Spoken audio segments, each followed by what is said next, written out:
Let's choose a point on our planet. It doesn't matter whether it's a big city or a small town, if it's on the sea or in the middle of the desert. It neither matters which language is spoken, which god is worshipped, or which customs are followed.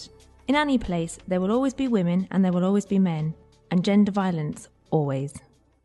Gender violence is a humankind problem. But let's do the following test. Let's open a newspaper and read the news on women violence. What do the headlines say? Do they tell us about a global problem, or do they tell us particular stories about certain individuals? Insanity, passion, jealousy, and even love stories abound. Love can never explain violence, and insanity, jealousy, or passion don't help either, because stories about people with irrational attitudes seem to be rare stories, and we said that gender violence is a humankind problem. For all this, let's find a way to explain what gender violence is, how it has spread worldwide, and how to stop it. In order to do so, let's analyse what violence is. Violence usually begins in a relationship between two parts, one who exercises it and another who suffers from it. Let's think together about this example. We'll call these two parts A and B. A and B can be two individuals, two groups, or even two states. What is necessary for a violent relationship to exist between A and B? Firstly, this relationship is usually unequal. It must be a power relationship. Let's imagine, therefore, that A and B are equal except for one thing. A has prestige. This is, A and B live in a society which appreciates A more than B. Then what happens? A can demand that B do certain things based on the social prestige and power that A has. And B, on the other hand, may want to earn that prestige she or he doesn't have. This is a power relationship because one of its components has more resources than the other. Prestige is a resource. Other resources can be money, physical strength, authority, and education. But power does not equal violence. There's one more missing element. What is that element? We've said that A has prestige. Now on top of that, let's add more resources. A has money, enough money for nurturing, clothing, education, and leisure. B has this resource but not enough to achieve development. Therefore B depends on A. So far, our first element, power relationship. Between a worker and a company owner there is a power relationship, and between a father and a son too. But this doesn't necessarily mean there is violence. In the example, we now assume that A, threatening B with taking away the resources B needs, harms B either physically or mentally, or deprives B from access to other resources, for example, freedom of movement. A is using resources to threaten, harm, or deprive B from something. That is violence. So now we have new concepts to explain violence. We talk of inequality, power, resources, threats, and harms. But here we want to explain one particular type of violence, gender violence. So now it's time to ask what gender is. Gender is a group of definitions socially built on what it means to be a man or a woman in our societies. What does that mean? It means that when we say I'm a woman, which is a social construction, we're saying much more than when we say I'm a female of the human species, which is a biological composition. Saying I'm a man or I'm a woman is basically stating a whole group of ideas, values, beliefs, and rules that come from the society we live in. These group of ideas define which attitudes, activities, and behaviours are expected from us if we're men or women. It's the social is-ought. And although every society is different, the groups of ideas that define what it is to be a man and what it is to be a woman are alike throughout the world. To understand it better, let's imagine that our planet is a great stage, and that when we're born we're given a script. This script represents the ideas that groups follow, and there is one script for men and a different one for women. This script says how the play director or society as a whole expects us to move, talk, to think, or to act. We're going to develop that social is-ought according to what the group of ideas shows is our gender role throughout our entire lives. This is because gender roles not only define what it is to be female and what it is to be male, as in a dictionary, but it also enumerates different rights, responsibilities, acknowledgements for each of us just because we're men or women. And not only that, these scripts or groups of ideas justify the reactions the community will have against those who don't fit in, that is, how the play director or society as a whole will react if somebody improvises or doesn't want to follow the script. And one of the ways to punish those who don't follow the script is violence. We've said that for violence to exist, there must be inequality. Therefore, where does this inequality appear? Because in this scenario, men and women can be protagonists, even playing different roles. The problem is that the play director or society as a whole values one of the roles more for certain given situations than others, the man's role. And do they all agree with this? No, but a great number of people do not argue about it either, their own or others' roles. They think that what they do is just natural and something they cannot fight against, because this is how things are and they've always been this way. This is called social norms naturalization and helps things to stay the same. We're surrounded by social codes which never stop telling us what is suitable for a woman to do and what it is suitable for a man to do. Where are those speeches or the script content? Everywhere. In our families, at school, in the media, in state policies, and at work. Let's do another test. Let's turn on the television or glance at a magazine. What do the social codes on women and men say? What is it that they show as normal? In the first place, just like decades ago, what seems to be the natural thing is for the woman to take care of household chores. This presumes that she takes care of the children and the old, does the housework, buys the food, cleaning products, and anything necessary to run the house. It seems logical that if the woman is the biological being who reproduces the human species, it should be her who should initially take care of the offspring. Men, on the other hand, appear to be the ones responsible for working outside the house, earning money and carrying out productive activities. They also choose how to spend the money on possessions, housing, automobiles, holidays, and anything outside the home environment. We all know that today many women work outside their homes. Why? There are multiple answers, but there is a common factor which lets us generalise. Societies are changing, and so does the stage.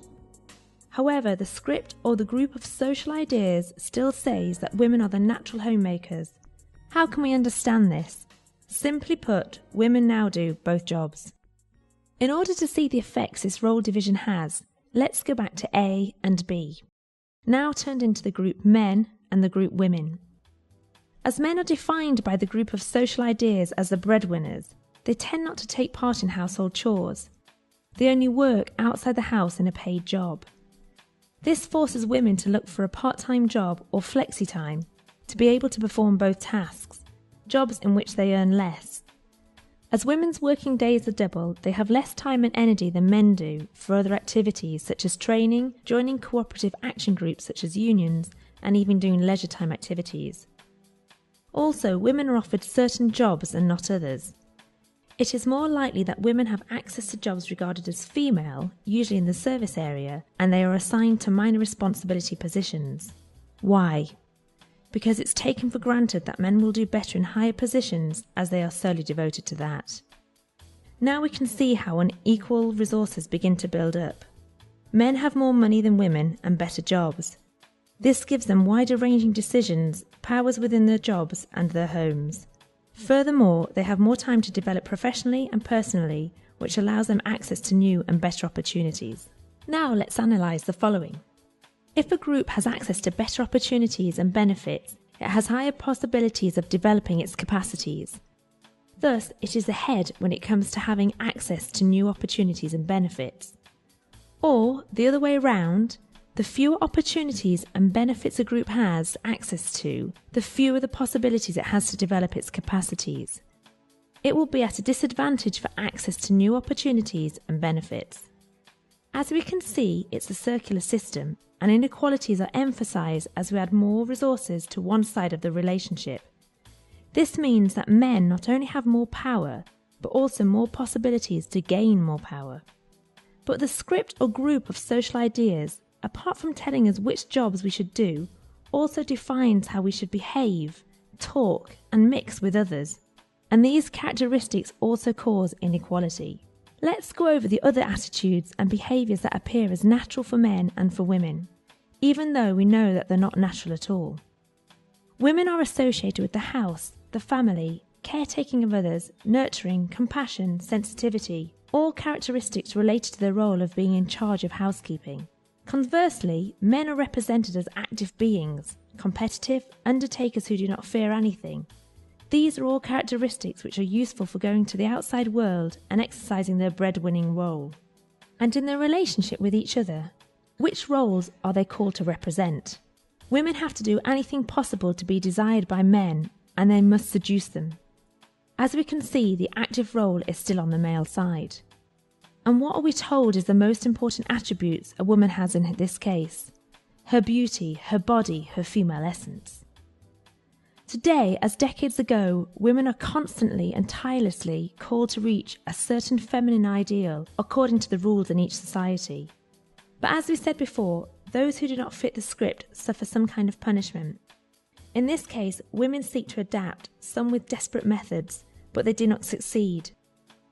And this causes guilt, frustration, low self-esteem, and a particular type of violence, self-inflicted violence. Because even from such innocent things as products aimed at teenagers like music, videos, or magazines, the suggested idea is the highest achievement a woman can wish for is to be wanted. A woman is represented as a passive being who is there to be looked at, praised, wanted, and finally possessed by somebody else. But are we talking about an object or a person? This is the biggest problem and the highest risk. A woman's body and the woman herself end up being an object. Sometimes we can literally see this, and this is the greatest inequality that exists because an object is not human. Then, any abuse can be justified. But if women play this role, what is the role men should be playing according to this script? We've already said that men are represented as naturally active beings who should take their initiative. They are the leaders. But they are also aggressive beings with no contact with their emotions, highly competitive and unable to control their impulses, especially sexual ones. These are the ideas they are surrounded by since childhood, and which are imposed on them as natural norms. They are male-defining characteristics in our society. They are men stuff. But what happens with those not speaking like a man, drinking like a man, or doing man stuff? They are both physically and mentally punished. He who does not follow the stereotype is kept out of the group, treated as a coward, or simply mistreated by the others. He is discriminated against to a higher or lesser degree according to each society. Thus we see how men are called to be more and more manly, that is, more violent, more demolishing, and women ever more passive, devoted to turning themselves into objects. At this stage, we shouldn't be surprised that violence against women does not only appear in the media as a fact between individuals, but it also becomes invisible or goes unnoticed. Certain images cause no surprise. Beaten women in advertising, locked up in cages in musical videos, or simply dead. Nor are we surprised by the fact that sex is everywhere, and what these sex images show are women waiting to be sexually possessed as objects by aggressive men who precisely for this reason turn out to be attractive. What are the consequences of all of this in our lives? Let's go back to the relationship between the men's group and the women's group. Now let's think what would happen if one of the members in this relationship has so much power that they can decide over the other person's body, their sexuality, and their entire lives. All we can expect is violence. Against women because they're in the most vulnerable position in this relationship, but also amongst men. What our scripts say about what being a man and what being a woman involve is harmful to everyone. Because we're shaping men who must show their manliness in every move, getting more and more aggressive. And we're shaping more and more insecure women who assume that the most important thing is being wanted and accepted in the model they have to fit in. In spite of being packed with responsibilities in the home and labour world, they're often treated as if they were objects. Women who find all kinds of obstacles when they go into the world to manage on their own, just for being women. Now let's go over all the concepts we have found and relate them to each other. There are gender roles which assign men and women certain characteristics, but unevenly. Male roles are more highly valued by the group of social ideas.